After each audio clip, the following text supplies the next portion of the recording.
ତା ମାକୁ ଏଇ ନାଣ୍ଡୁ ବାବୁ ଦେଖା କରେଇ ଦିଏ। ଥର ଦେଖା ହେଇଛି, ତାପରେ ମା ନିଜେ କାନ୍ଦିକି କହିଛି ଯେ ତୁ ଭଲରେ ରହ ଆଉ ପାଇଁ ଆସିପାରୁନି। ବର୍ତ୍ତମାନ ଏ ଯୋଉ ଅଭିଯୋଗ ଆଣିଛନ୍ତି ତମ ହଜବେଣ୍ଡ ଅଭିଯୋଗ ଆଣିଛନ୍ତି, ସେ ଅଭିଯୋଗ ଆଣିଛନ୍ତି ଯେ ତୁଳସୀ ଗଣନାଟ୍ୟ ମାଲିକ ଅନନ୍ତ ନାରାୟଣ ଧଳ ଯେ ଆପଣଙ୍କୁ ରଖିଛନ୍ତି, କୌଣସି ପ୍ରକାର ତାଙ୍କ ସ୍ୱାମୀଙ୍କ ସହିତ ମିଶେଇ ଦଉନାହାନ୍ତି, କଥାବାର୍ତ୍ତା କରିଦଉନାହାନ୍ତି, ପରିବାରକୁ କଥା ଛାଡୁନାହାନ୍ତି ଏବଂ ତମ ପୁଅ ସହିତ ମିଶେଇ ଦଉନାହାନ୍ତି, ଗୋଟେ ଅଭିଯୋଗ ଆଣୁଛନ୍ତି ତମ ସ୍ୱାମୀ, କେତେ ଦୂର ଯଥାର୍ଥ? ଆଜ୍ଞା ଏଇଟା ସମ୍ପୂର୍ଣ୍ଣ ଭାବରେ ମିଛ। ଆଜ୍ଞା ଗୋଟେ ମାଲିକ ମତେ ଜବରଦସ୍ତି କାହିଁକି ରଖିବ? ମୁଁ ତାଙ୍କ ଅନୁଷ୍ଠାନ ଚାକିରି କରିଛି, ସେ ମୋ ମାଲିକ, ମୁଁ ତାଙ୍କର କର୍ମଚାରୀ। ସେ ମତେ ଜବରଦସ୍ତି କାହିଁକି ରଖିବେ? ମୁଁ ଯୋଉ ହଜବେଣ୍ଡ କଥା ଆପଣ କହୁଛନ୍ତି, ହଜବେଣ୍ଡ କଥା କହିବାକୁ ତ ଖରାପ ଲାଗୁଛି, କାହିଁକି ନା ଗୋଟେ ଜଣେ ଯଦି ବାହା ହେଇଥିଲା ତାହେଲେ ଦୀର୍ଘ 12 ବର୍ଷ ହେଲାଣି କୁଆଡେ ଯାଇଥିଲା? ସେ ପଚାରୁ ନଥିଲା କଣ ପାଇଁ?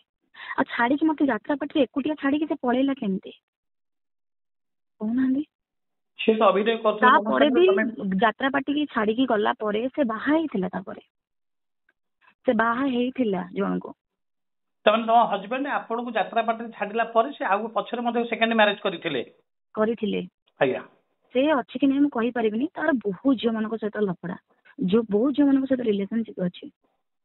ତାହେଲେ ସେ ଏଭଳି ଅଭିଯୋଗ କାହିଁକି ଆଣୁଛନ୍ତି, କାରଣ କଣ? ସେ ମତେ ବଦନାମୀ କରିବା ପାଇଁ ହେଇଥାଇପାରେ, ମୁଁ କହିପାରିବିନି, କିନ୍ତୁ ମୁଁ ସେ ସବୁ ଲାଇନ କି ଆଉ ଯିବାକୁ ଚାହୁଁନି। ସେ ସବୁ ଲାଇନ 12 ବର୍ଷ ହେଲା କଟି ଯାଇଛି।